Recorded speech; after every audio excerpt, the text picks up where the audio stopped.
Have you ever had a moment where a simple question from a stranger completely changed your perspective on life?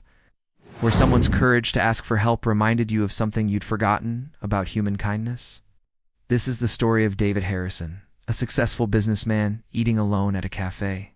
And Christina, a young mother with a baby who asked him a question that would change both their lives forever.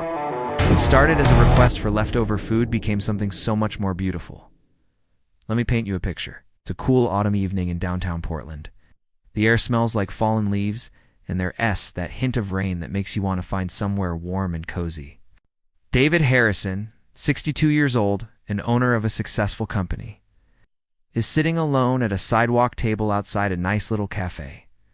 Now, David isn't your typical businessman. Sure, he's wealthy and successful, but life had taught him some hard lessons about what really matters. 2 years earlier, he'd lost his wife Patricia, and those quiet moments between meetings had become precious to him. They reminded him that life isn't just about boardrooms and business deals. On this particular evening, David was picking at his pasta arrabbiata, not really hungry but not ready to go back to his empty hotel room either. Have you ever felt that way? When you're not quite ready to be alone with your thoughts? So you stay in public spaces just to feel connected to the world around you? That's when he noticed her.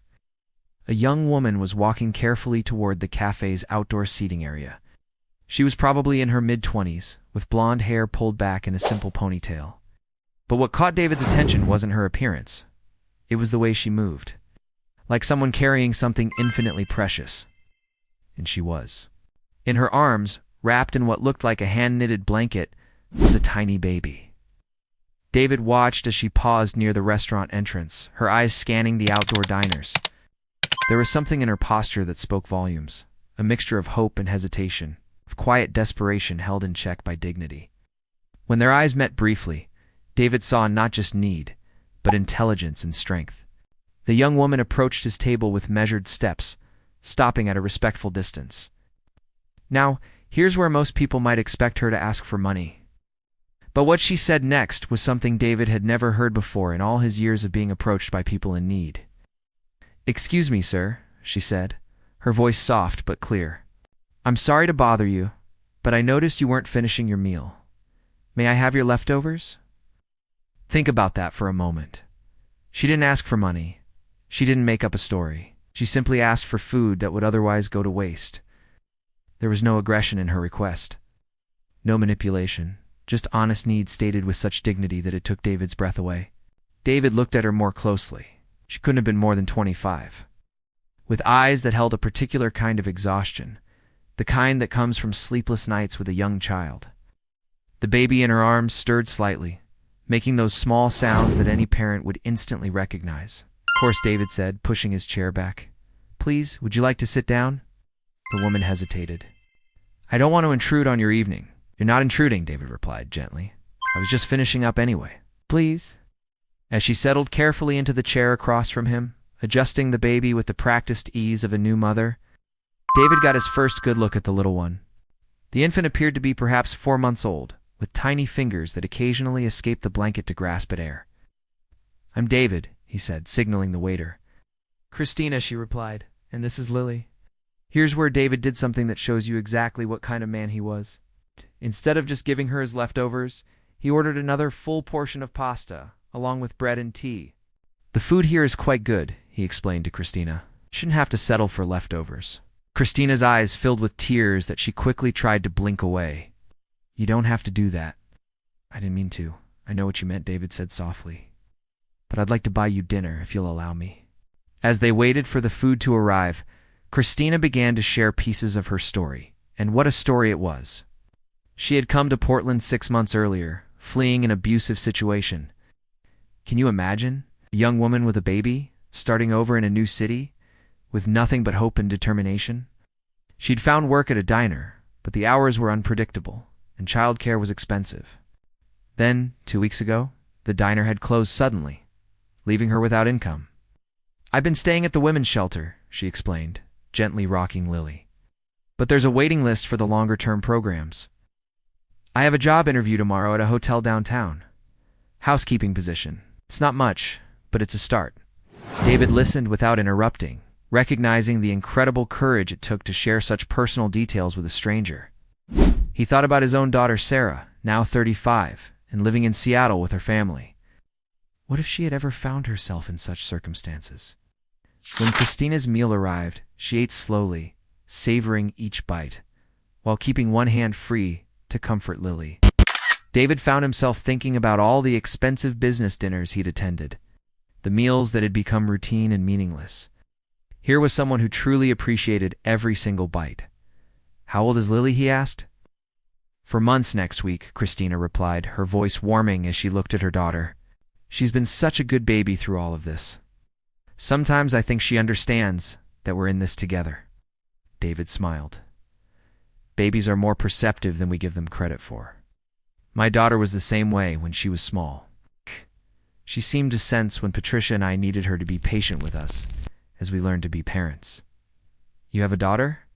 "Sarah. She has 2 children of her own now, 8 and 10. David pulled out his phone, showing Christina a recent photo from his granddaughter's school play. Time moves so quickly. One day you're worried about teething and sleepless nights, and the next thing you know, you're watching them graduate from college. As the evening deepened around them, something beautiful was happening. 2 strangers, separated by decades and circumstances, were finding common ground in the universal experiences of parenthood and perseverance. Christina shared her dreams of finishing her nursing degree someday, of giving Lily the stable life she deserved. David found himself talking about Patricia, about the foundation they had started together to help families in crisis. "She always said that everyone deserves a second chance," David said, "that circumstances don't define character." Now, here's where the story takes a turn that will absolutely blow your mind.